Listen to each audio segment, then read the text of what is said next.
اللہ نے حکم دے دیا اب آگے کا حکم، آگے کی ذمہ داری ہے کہ فسعوا الی ذکر اللہ، اللہ کے حکم کی طرف دوڑو، اللہ کی عبادت کی طرف دوڑو۔ اس میں ہیلے بہانے اللہ رب العزت کو پسند نہیں ہے۔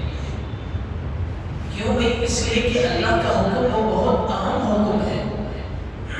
کوئی بڑا آدمی کسی کو حکم دے، کوئی منسٹر ہو، کوئی پی ایم ہو، کوئی ایم پی ہو، کوئی بھی آدمی اپنے نیچے والوں کو حکم دے، اس کی بات کو نہ مانے تو یقیناً بہت بڑی گستاخی اور بہت بڑی بے ادبی کا ذریعہ ہے۔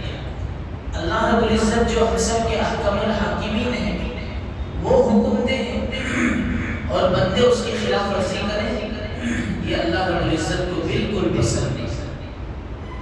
اسی وجہ سے سرکار دو عالم علیہ السلام نے حدیث پاک میں ان بندوں سے بہت ہی ناراضگی کا اظہار فرمایا، بلکہ ان لوگوں کے گھروں کو آگ جلا دینے کا حکم دے دیا کہ جو بندے اذان کو سنتے ہیں اور مسجد کو نہیں پہنچتے، اذان کو سننے اور مسجد کو نہ پہنچے، تو پیارے نبی علیہ السلام نے حکم دیا کہ میں کچھ نوجوانوں کو حکم دوں کہ وہ لکڑیوں کو جمع کرے اور اس گھر کو آگ لگا دے جس گھر میں مسلمان ہوں اور وہ بے نمازی ہوں۔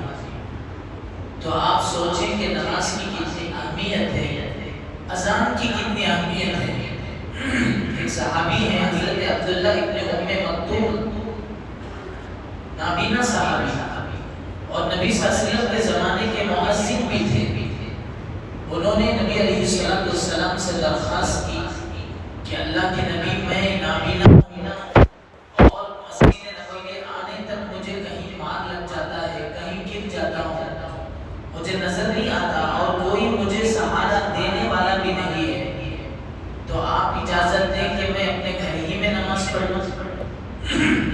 رسول اللہ صلی اللہ علیہ وسلم نے ان کی کمزوری کو دیکھ کر اجازت تو دے دیا، ٹھیک ہے آپ اپنے گھر میں نماز پڑھنا۔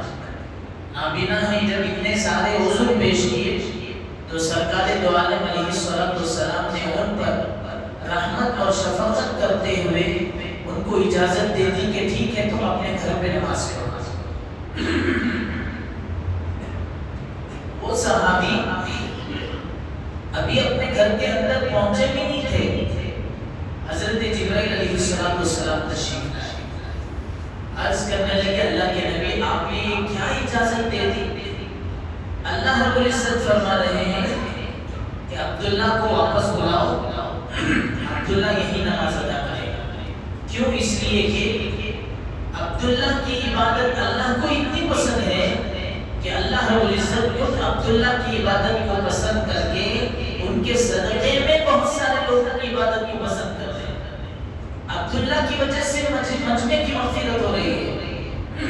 عبداللہ ابن ام مکتوم نابینا ہے، لیکن ان کی عبادت اللہ کو اتنی پسند ہے کہ ان کی دعا کی وجہ سے سب کی مغفرت ہو رہی ہے۔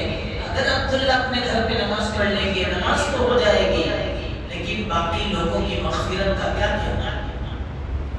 تو بزرگوں، حضرت عبداللہ ابن ام مکتوم نابینا تھے، لوگوں کے ذہنوں میں یہ خیال آ سکتی تھی، لیکن اللہ نے کیسے فیصلہ فرمایا؟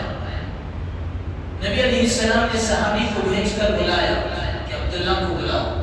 حضرت عبداللہ جب قریب آئے، اللہ کے نبی علیہ السلام نے ان سے فرمایا اب یہ تو نہیں بول سکتے کہ عبداللہ تمہاری وجہ سے سب لوگوں کی مغفرت ہو رہی ہے اس لیے تم یہاں پڑھو، یہ تو نہیں کہہ سکتے تھے۔ نبی علیہ السلام نے ہیلا بنایا اور فرمایا کہ عبداللہ، مسجد نبوی کی اذان تمہارے گھر تک اس کی آواز آتی ہے؟ تو صحابی کہنے لگے ہاں یا رسول اللہ، میرے گھر کے اندر تک مسجد کی آواز آتی ہے۔ تب آقا علیہ السلام نے فرمایا او ہو، تب تو عبداللہ تم گھر میں نماز نہیں پڑھ سکتے، یہاں نماز پڑھو۔ پیارے نبی علیہ السلام نے کیسی بات فرمائی کہ ان کو بتایا بھی نہیں تھا کہ آپ کا لیول اللہ کے یہاں کتنا اونچا ہے، آپ کا مقام اللہ کے یہاں کتنا بلند ہے۔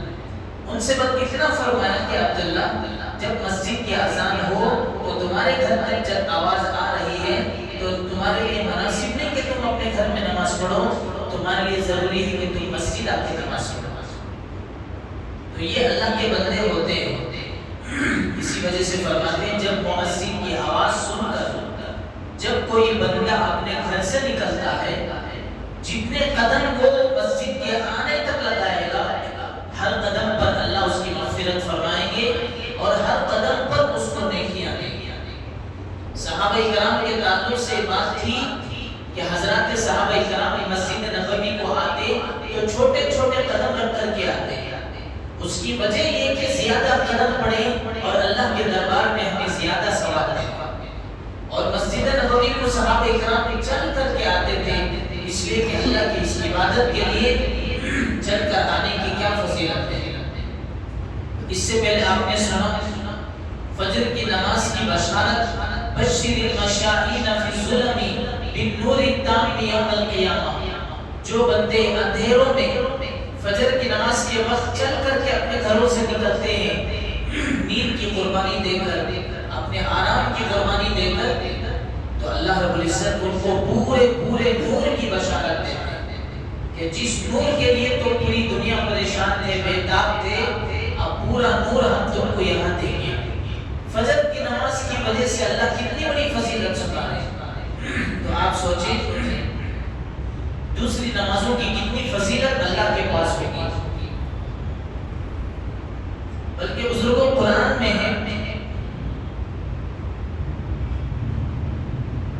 ان قرآن الفجر کان مشہودا. فجر کے وقت تو فرشتے حاضر ہوتے ہیں. جیسا کہ فجر کی تفسیر میں بھی میں نے عرض کیا تھا کہ فجر کے وقت میں فرشتوں کی جماعت آتی ہے اور فرشتے جو تبدیل ہوتے ہیں وہ مغرب اور فجر کے وقت میں ان کی ڈیوٹی تبدیل ہوتی ہے. تو جو فجر میں آنے والے ہوتے ہیں وہ فجر میں قرآن سن کر کے جاتے ہیں اور جو جانے والے ہوتے ہیں وہ بھی قرآن سن کر کے جاتے ہیں. اللہ کی اتنی رحمت جب فرشتوں کی شکل میں برستی ہے ایسے وقت میں مومن مسلمان سوتا رہے تو اس کے لیے کتنی بڑی محرومی کی بات ہے. اس کی وجہ سے فرماتے ہیں بزرگوں جب اذان کے بعد اقامت ہو اقامت میں ایک جملہ ہے قد قامت الصلاۃ قد قامت الصلاۃ. نماز کھڑی ہو گئی نماز کھڑی ہو گئی تحقیق کے نماز کھڑی ہو گئی. اس کے جواب میں کیا ہے اقامہ اللہ و ادامہ. اللہ پاک اس نماز کو ہمیشہ قائم رکھے. ایسا کیوں ہے؟ اقامت کے جواب میں یہ کہنا ہے اقامہ اللہ و ادامہ. اللہ پاک اس اقامت کو اس نماز کو ہمیشہ قائم رکھے. کیوں؟ اس لیے کہ نماز بظاہر شکل میں نماز نظر آ رہی ہے حقیقت میں اس کے پیچھے روزی چھپی ہوئی ہے. حقیقت میں اس کے پیچھے اللہ کی رحمت چھپی ہوئی ہے. زندگی میں صحت چھپی ہوئی ہے. عمر میں خیر و برکت چھپی ہوئی ہے. بندے کی مغفرت چھپی ہوئی ہے. اللہ کی رضا چھپی ہوئی ہے.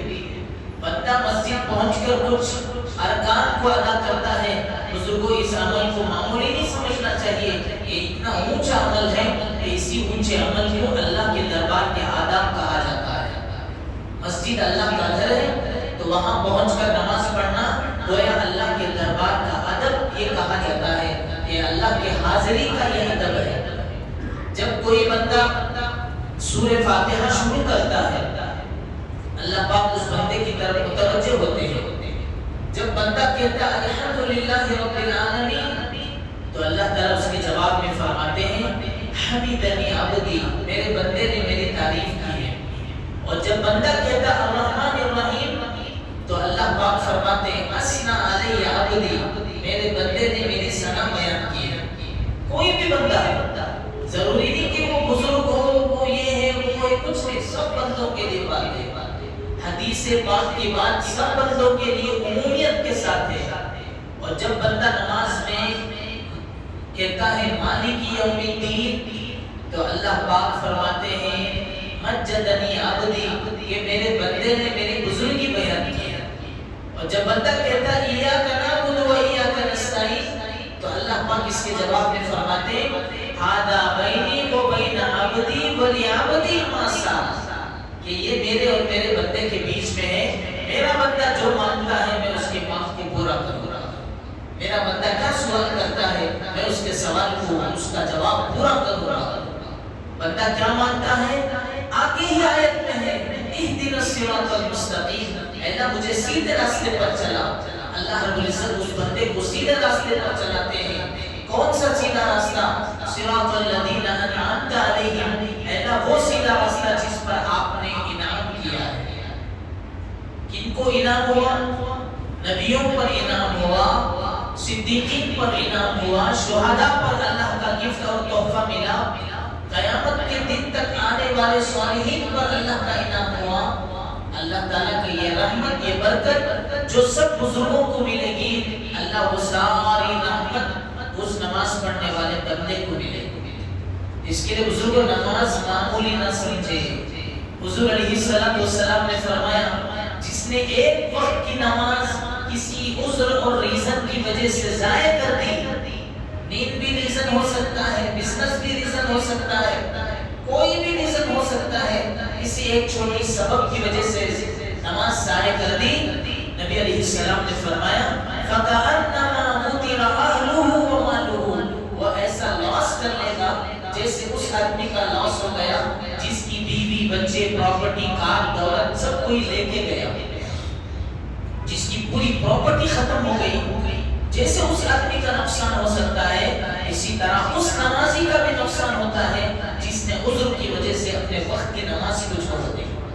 ہم نے اس کو معمولی سمجھا۔ بزرگوں یاد رکھو، مرنے کے بعد آدمی کے قبر میں دائیں جانب سے جو فرشتہ آ کر کے دائیں جانب سے جو عذاب آنے والا ہوتا ہے، اس عذاب کو ڈیفنس کرنے والا، اس عذاب کو روکنے والا دنیا کا کوئی عمل نہیں، دنیا کی کوئی طاقت نہیں، دنیا کی کوئی رشتہ داری نہیں، دنیا کی کوئی عہدہ اور پیسہ نہیں ہو سکتا۔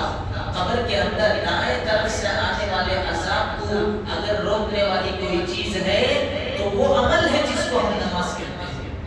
جو بندے مسلسل نمازوں کو پڑھتے ہیں، اللہ رب العزت اس عبادت کی وجہ سے ان کو قبر کے اندر کے اس عذاب سے محفوظ رکھتے ہیں۔ اسی لیے نماز کا درجہ بہت اونچا درجہ ہے، اور نماز کے اندر ہر عبادت موجود ہے۔ نماز کے اندر ذکر بھی ہے، نماز کے اندر قرآن بھی ہے، نماز کے اندر حج بھی ہے، نماز کے اندر صدقہ بھی ہے، نماز کے اندر زکوٰۃ بھی ہے۔ کیسے ہے؟ نماز ایک عبادت ایسی ہے، اس کے اندر قرآن بھی ہے۔ ہم تو پڑھتے ہیں، بلکہ قرآن تو نماز کا اہم حصہ ہے۔ نماز کے اندر روزہ کیسے ہے؟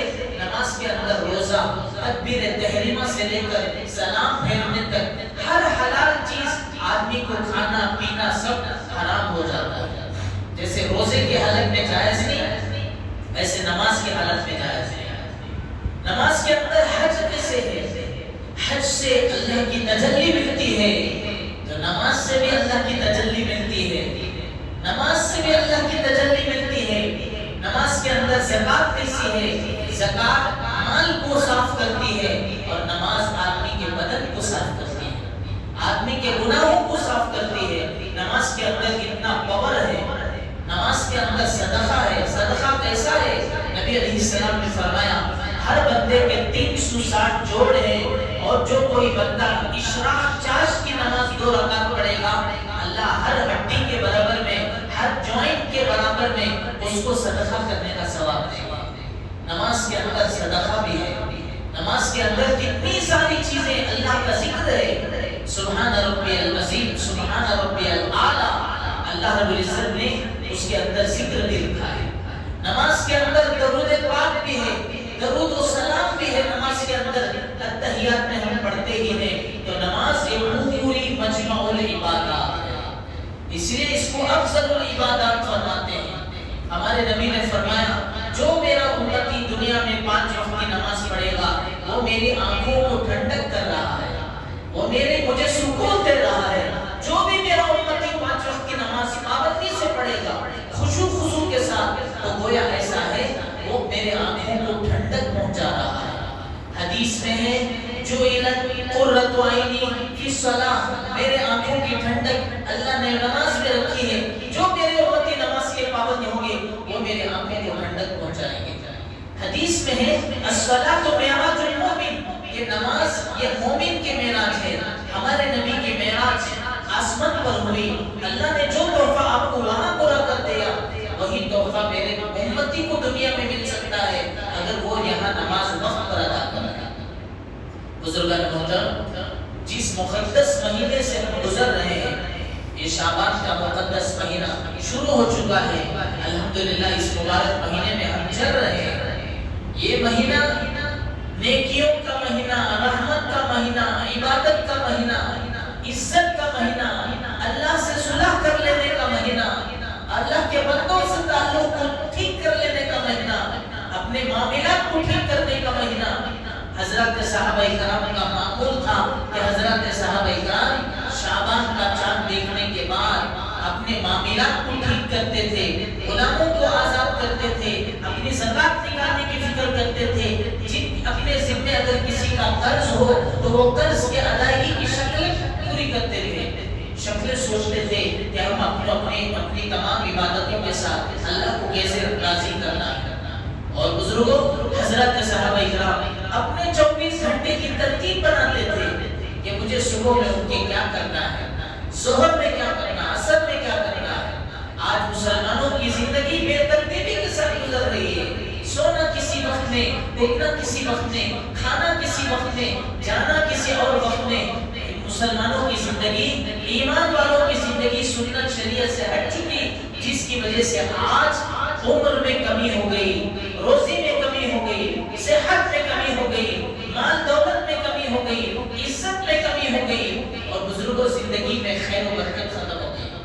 مومن مسلمان کا پورا ٹائم ٹیبل چینج ہو گیا، جبکہ ہماری صبح 11 بجے 10 بجے نہیں ہوتی، ہماری صبح کی ابتدا تہجد سے ہوتی ہے، مسلمان کی صبح تہجد سے ہوتی ہے، اور مسلمان کی شام عشاء کی وتر پڑھنے کے بعد ختم ہوتی ہے۔ مسلمان کی صبح کا آغاز تو وہاں سے ہے جہاں سے اس کی تہجد کی نماز ختم ہوتی ہے۔ حضرت صحابہ کرام ان کے تعلق سے قرآن میں لکھا ہوا ہے، کانوا قلیلا من اللیل ما یہجعون وبالاسحار هم یستغفرون۔ صحابہ کرام راتوں پر مصلی پر رہتے تھے اور صبح سویرے سحری کے وقت میں اٹھ کر کے اللہ سے مانگتے تھے، وبالاسحار هم یستغفرون۔ سحری کے وقت میں، جی صبح صادق کے وقت میں اللہ سے استغفار کرتے تھے۔ یہ وہ وقت تھا جو صحابہ کرام جانتے تھے۔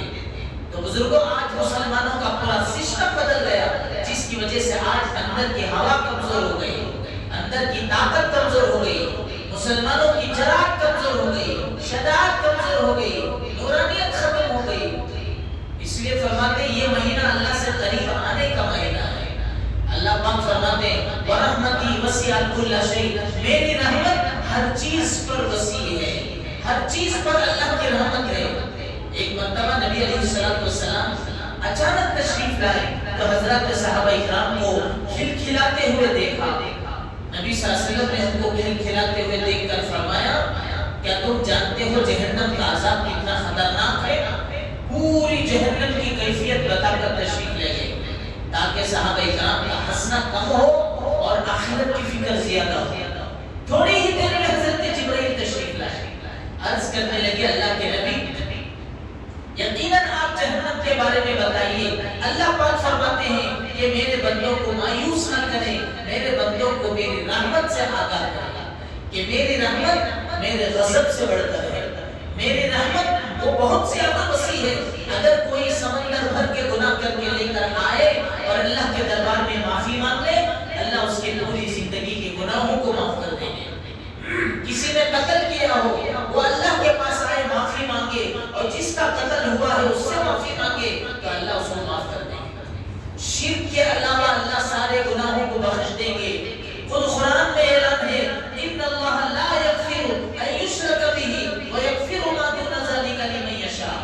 اللہ شرک کو ایک معاف نہیں کرتے، ملاوٹ اور مکس کرنے کو اللہ معاف نہیں کرتے۔ اللہ کی ربوبیت میں، اللہ کی فعالیت میں، اللہ کے حق ہونے میں، اللہ کی بزرگوں میں، اللہ کی برتری میں، اللہ کی عظمت میں، اللہ رب العزت کے دینے میں، اولاد کے دینے میں، صحت کے دینے میں، دولت کے دینے میں، اگر کوئی اللہ کے ساتھ دوسرے کو شریک کرتا ہے، چاہے ڈاکٹر کی شکل میں ہو، چاہے کسی پیر بزرگ کی شکل میں، چاہے کسی مولانا کی شکل میں، چاہے کسی اور کی شکل میں، اگر اللہ کے ساتھ کوئی یہ کہے کہ نہیں اللہ جو کام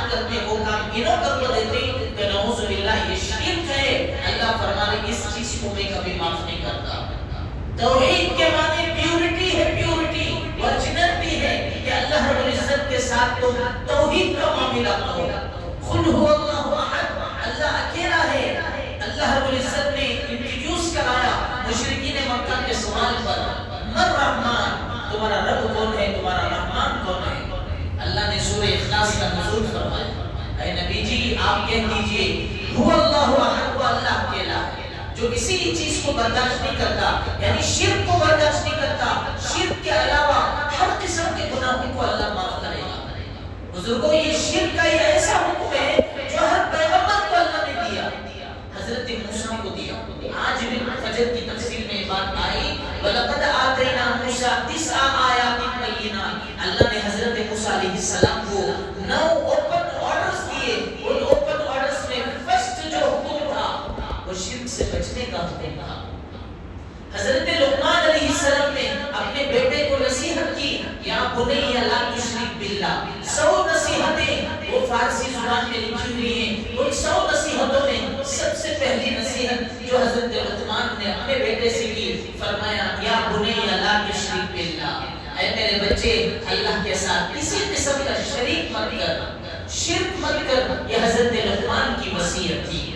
حضرت ابو ذر رضی اللہ عنہ کو نبی علیہ السلام نے حکم دیا یا ابا ذر، اے ابو ذر یاد رکھو اپنی زندگی میں کبھی اللہ کے ساتھ شرک نہ کرنا۔ تو بزرگوں بھائیوں یہ مہینہ اللہ سے قریب ہونے کا مہینہ ہے، اللہ سے قریب آنے کا مہینہ ہے، مسجدوں میں اپنے وقت کو گزارنے کا مہینہ ہے۔ یہاں سے جنت کی ہوا شروع ہو چکی ہے اور رمضان کے اینڈ پر ختم ہو سکتی ہے، اس لیے فرماتے اس شعبان کے مہینے کو عظمت والا مہینہ کہنا چاہیے۔ اس لیے فرماتے شعبان المعظم، رجب المرجب، محرم الحرام، ہر مہینہ ایک ربیع الاول، ربیع الثانی، ہر عربی مہینے کا ایک ایک نام ہے اس کے ساتھ جڑا ہوا۔ اس مبارک مہینے کا نام شعبان المعظم، یعنی یہ عظمت والا مہینہ۔ آپ کے ہمارے گھر میں کوئی مہمان آئے، گرمیوں میں آئے تو ٹھنڈی چیز پیش کرتے ہیں، سردیوں میں آئے تو گرم چیز پیش کرتے ہیں۔ یہ اللہ کا مہمان ہے جو ہمیں معاف کرنے کے لیے آیا ہوا ہے۔ یہ اللہ کی طرف سے آفر ہے کہ جو بندے اس آفر کو ایکسپٹ کرتے ہیں ان کو بہت سارے بینیفٹ ملتے ہیں، سب سے بڑا فائدہ ان کی بخشش ہو جاتی ہے۔ اور اسی لیے نبی صلی اللہ علیہ وسلم کی حدیث ہے اس مہینے میں بندوں کی زندگیوں کو طے کیا جاتا ہے، زندگیوں کو، کیا آنے والے شب برات میں انسان کی لائف کو اس کو طے کیا جاتا ہے کہ اگلے سال رہنا ہے یا اگلے سال اپنے پاس آنا ہے۔ گزشتہ سال سے اس سال تک کتنے بندے بندی اللہ کے پیارے ہو گئے، وہ سب گزشتہ شب برات میں طے ہو گیا۔ کتنی روزی ملنا، کتنی زندگی ملنا، کتنی صحت ملنا، وہ سب اللہ رب العزت فرشتوں کے حوالے کرتے ہیں۔ اسی لیے نبی صلی اللہ علیہ وسلم نے فرمایا اگر اپنے رشتہ داروں میں کسی سے تعلق توڑ کر ہے جوڑ لو، رشتہ داروں کے پاس چلے جاؤ، تھوڑا سا جھنڈنے سے کوئی مسئلہ نہیں، عزت میں کمی نہیں ہوتی۔ نبی صلی اللہ علیہ وسلم نے فرمایا اگر کوئی اللہ کے لیے معافی مانگ کر سامنے والے کے سامنے جھک جائے تو کل قیامت کے دن اگر اس کی عزت میں کمی ہو جائے تو وہ میرے سے لے لے۔ حضور نے فرمایا اگر سامنے والے سے معافی مانگنے سے عزت میں اگر کمی ہو سکتی ہے تو میرے سے قیامت کے دن لے لینا، لیکن بزرگوں میں کیا جا کو اس سے معافی مانگنا، میں کو انہیں چھوٹا، میرے سامنے کا پڑھا، میرے سامنے پڑا ہوا تو میں اس سے جا کو معافی نہیں مانگتا۔ تو بزرگوں معافی مانگنے کے 2 فائدے ہیں۔ ایک فائدہ نبی صلی اللہ علیہ وسلم نے فرمایا عمر میں برکت ہوگی، دوسرا فائدہ رزق میں برکت ہوگی۔ یہ حدیث میں عرض کر رہا ہوں آپ کے سامنے کہ اگر کوئی رشتہ داری کو تعلق کو جوڑ لیا، اپنے رشتہ داروں کو قریب کر لیا، چاہے بزنس کا رشتہ ہو، چاہے پڑوس کا ہو، چاہے اپنے خونی رشتہ ہو، کسی بھی رشتے سے جا کر کے اپنے آپ سے بندہ مل لے، اللہ رب العزت اس ملاقات کی برکت سے اس کی روزی میں اور اس کی عمر میں برکت دے دیتے ہیں۔ نبی علیہ السلام کی یہ حدیث پاک ہے۔ تو یہ اس مہینے میں کرنے کا کام ہے۔ جائیے آپ ہاتھ میں ہدیہ لے کر کے جائیے، ویسے ہمارے ہزاروں لاکھوں روپے یوں ہی شوق میں پورے ہو جاتے ہیں۔ آدمی سفر کرتا ہے فیملی کے ساتھ، کتنے اس کے ہزاروں روپے خرچ ہو جاتے ہیں، لیکن بزرگوں مہمان کے یہاں جائیے، رشتہ داروں کے یہاں جائیے، کچھ میٹھی چیز لے کر کے جائیے، کچھ خوشبو لے کر کے جائیے، کچھ اچھی چیز لے کر کے جائیے۔ نبی صلی اللہ علیہ وسلم نے فرمایا تہادو تہابو، آپس میں ہدیہ دو، اس میں محبت میں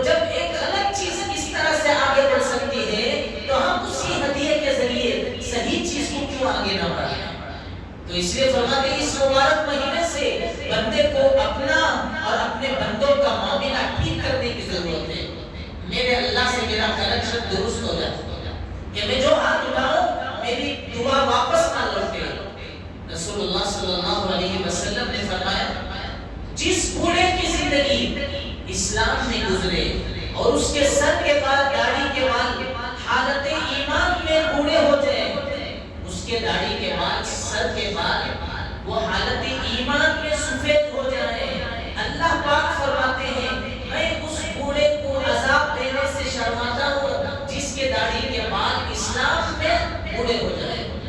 اس کا مطلب جس کی جوانی اللہ میں عبادت میں گزرے اور جس کا بڑھاپا اللہ کی عبادت میں گزرے، اللہ تعالیٰ بوڑھوں کو عذاب نہیں دیتے، اللہ تعالیٰ کو شرم آتی ہے، فرماتے کہ میں اس بوڑھے آدمی کو ویسے عذاب دیتا ہوں۔ تو نبی صلی اللہ علیہ وسلم فرماتے ہیں کہ میرے امتیوں جب اللہ کو تمہیں عذاب دینے شرم آ رہی ہے، تم کو گناہ کرتے ہوئے کیوں شرم نہیں آ رہی ہے؟ گناہ کرتے ہوئے کیوں شرم نہیں آ رہی ہے؟ آدمی بوڑھا ہو گیا، کمزور ہو گیا، بڑی عمر کا ہو گیا، پھر بھی آدمی اپنے خواہشات پر لگا ہوا ہے۔ ایک بزرگ اپنے چہرے کو آئینے میں دیکھے، انہوں نے دیکھا کہ ان کے داڑھی کے بال کچھ سفید ہو گئے، اپنے دل میں کہنے لگے او ہو یہ سفیدی یہ میری قبر کی نشانی ہے، قبر کی علامت ہے۔ حضرت مفتی شفیع صاحب رحمۃ اللہ علیہ فرماتے ہیں جس بندے کے گھر میں نوازے آ جائیں، جس گھر میں کے اندر پوترے آ جائیں، سمجھو کہ وہ اللہ رب العزت کے قریب ہوتے چلے جائیں۔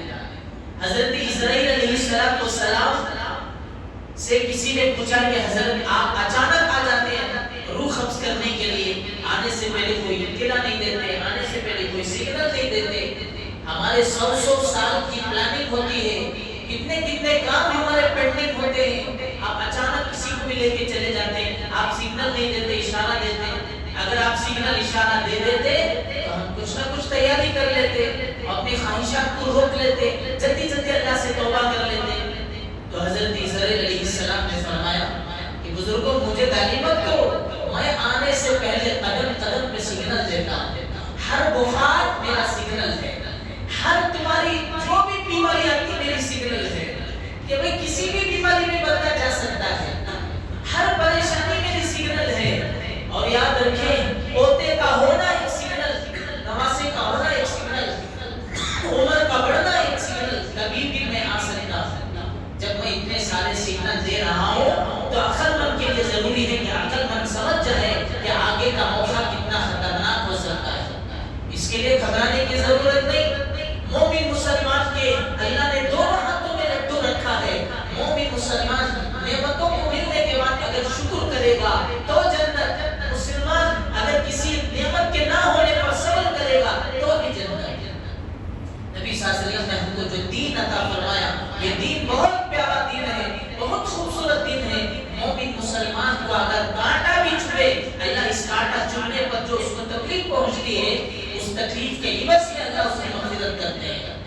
تھوڑا سا کانٹا چبھے، نبی صلی اللہ علیہ وسلم نے فرمایا من صدع رأسه فی سبیل اللہ غفر له، کہ جس کو اللہ کے راستے میں سر کا درد آئے اللہ اس بندے کی مغفرت کر دیتے ہیں۔ جو لوگ حج کو جاتے نا، حج کے وقت میں کتنی تکلیف ہوتی ہے حاجیوں کو، اپنا سسٹم نہیں ملتا، اپنا کھانا نہیں ملتا، اپنی تہذیب نہیں ملتی، اپنی رہائش نہیں ملتی، لیکن حاجی مانے پھر رہا ہے۔ ڈیلی میں دن میں 2 مرتبہ غسل کرنے والا وہ بندہ اب 3 4 دن گزرے حج کے سیزن میں کبھی غسل کو اس کا موقع نہیں آ رہا ہے۔ تو بزرگوں یہ اس طرح کی بے حالی کہ اللہ رب العزت ایسے ہی بیکار کرے گا نہیں، تبھی تو حاجی اس بچے کی طرح معصوم ہو جاتا ہے کہ یوم ولدتہ امہ، جس دن بچہ دنیا میں آیا جیسا معصوم بچے پر کوئی گناہ نہیں، ایسے اس حاجی پر بھی کوئی گناہ نہیں جو حج کر کے واپس آیا۔ اور سنو، جو حاجی جس کا رنگ بدل گیا، جس کا ڈھنگ بدل گیا، جس کا بالکل جانے کے وقت ہٹے کٹے موزے تازے تھے لیکن حج کے واپس آنے کے بعد بالکل عجیب سے لگ رہے ہیں، سمجھو کہ اس حاجی کا حج قبول ہو گیا۔ انہوں نے اتنی قربانیاں دے کر کے آئی، ان کا چہرے کا رنگ بدل گیا۔ حضرت یحییٰ علیہ السلام بہت بڑے نبی ہیں۔ حضرت یحییٰ علیہ السلام صبر کرتے فاقہ کرتے ان کے چہرے پر سفیدی آ گئی، پھر پیلا پن آ گیا۔ حضرت یحییٰ علیہ السلام اتنے بڑے پیغمبر دنیا میں اللہ کے لیے قربانی دیتے اپنے نفس کو مارتے حرام چیزوں سے بچتے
کے دن میں روزہ رکھو.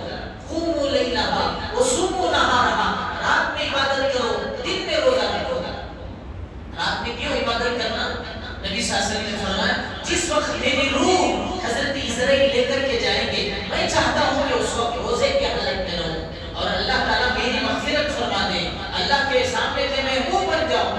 حالانکہ آپ محبوب رب العالمین ہیں، آپ بخشے بخشائے ہیں، آپ کو اپنی روزوں کی ضرورت نہیں جتنا ہم گنہگاروں کو ضرورت ہے.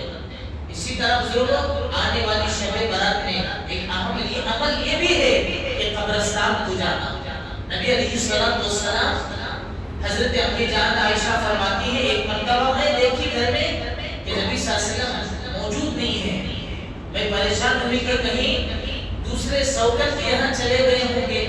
تلاش کرتی کرتی دیکھی تو سامنے جنت البقیع میں نبی صلی اللہ علیہ وسلم موجود ہیں. اس وقت آج کل کی جیسی دیواریں نہیں تھی، وہ تو نظر آتا تھا جنت البقیع سامنے سے، اور جنت البقیع ویسے بھی سامنے ہے. حضرت امی جان عائشہ ان کے حجرے کے سامنے ہی جنت البقیع ہے. تو نبی صلی اللہ علیہ وسلم کو وہاں پر پایا. حضرت امی جان اللہ کے نبی سے پوچھتی ہیں اللہ کے نبی آج کی شب میں آپ کو جنت البقیع جانے کی کیا ضرورت؟ حضور نے فرمایا آج شب برات ہے، اللہ رب العزت بنو کلب یہ ایک قبیلہ ہے عرب کا، اس پورے قبیلے کی بکریوں کی بالوں کی تعداد کے برابر اللہ امتیوں کی بندوں کی مغفرت کرتے ہیں. تو بزرگان محترم، نبی علیہ السلام نے حضرت امی جان عائشہ سے یہ بات فرمائی. تو شب برات میں قبرستان کو جانا، اگر کوئی نہ کہے تو گنہگار تو نہیں، جانا ایک مستحب عمل ہے، کوئی فرض نہیں، واجب نہیں، مستحب عمل ہے. جانا اچھی بات ہے، نہ جانا کوئی ضروری نہیں. لیکن اس کے لیے لوگ اللہ معاف فرمائے اتنے کٹے ہوئے پتیوں کے لے کے جاتے ہیں. معاف کرے، میں اسی ایریا کا بچپن سے میں دیکھ رہا ہوں دین سنگر میں کہ اتنے کٹے موم بتی لے کے جاتے ہیں، اون بتی لے کے جاتے ہیں اور خبر کے سرانے کاٹ دیتے ہیں. تو آپ سے ایک سوال، میں تو پورے سال کی ہسٹری میں کہیں نہیں پڑھا، نہ بخاری میں، نہ ترمذی میں، نہ نسائی میں، نہ ہی قرآن شریف کی کسی تفسیر میں پڑھا کہ خبر کی سرانے اتنے اون بتیوں کو کاٹنا ہے. ہم نے تو کہیں نہیں پڑھا، نہ صحابہ کی تاریخ میں ہم نے دیکھا. بس اتنا عمل ضرور ہے، ہمارے آقا نے فرمایا استغفروا لاخیکم فإن الآن یسأل، تم اپنے بندے کے لیے کچھ پڑھ کے بخشو، وہی اس کو پہنچے گا. لوگ کہتے ہیں حضرت یہ خوشبو ہمیں لگائے تو خوشبو میت کو تو لے جاتی ہے. اب میت وہاں کا ہے ہی نہیں، اگر نیک ہے تو جنت میں ہے، اللہ نہ کرے برا ہے تو جہنم میں ہے. تو ظاہر بات ہے آپ اس میت کو نہیں لگا رہے، آپ تو اس مٹی کو لگا رہے. اور بہت سارے لوگ بڑی بڑی خبروں میں چادر بنا کے ڈال دیتے ہیں، پھولوں کی چادر. میں کہتا ہوں اس پھولوں کی چادر بنانے آپ کو 2000 خرچ ہوتے ہیں، وہ 2000 کسی مسجد میں لگاؤ، آپ قیامت تک اس میت کو ثواب ملتا رہے گا. وہ پھولوں کی چادر لینے کے لیے آپ کو جتنا رقم پیسہ لگ رہا ہے، آپ کسی یتیم کی پرورش میں لگاؤ، وہ یتیم بچہ جو بھی نیک عمل کرے گا اس میت کو ملے گا. پھول ڈالنے سے زیادہ لوگ تعبیریں کرتے ہیں ایسا ہے ایسا ہے ایسا ہے، کچھ بھی ہو، لیکن ایک بات کے پھول زیادہ 3 دن تک رہتے ہیں. 3 دن کے بعد یا تو وہ سوکھ جاتے ہیں یا تو کوئی بکری اس کو کھا جاتی ہے. جی نبی صلی اللہ علیہ وسلم نے ہم کو یہ حکم دیا کہ قبر کے پاس جاؤ تو تم کو یہ کام کرنا ہے. لیکن آج سسٹم دیکھیں، شب برات میں جگہ جگہ پھول ڈالے ہوئے ہیں. لیکن بزرگوں اچھی بات ہے، پھول رکھنا چاہیے، لینا چاہیے، لیکن صرف پھول ڈال دینے سے حق ادا نہیں ہو جاتا.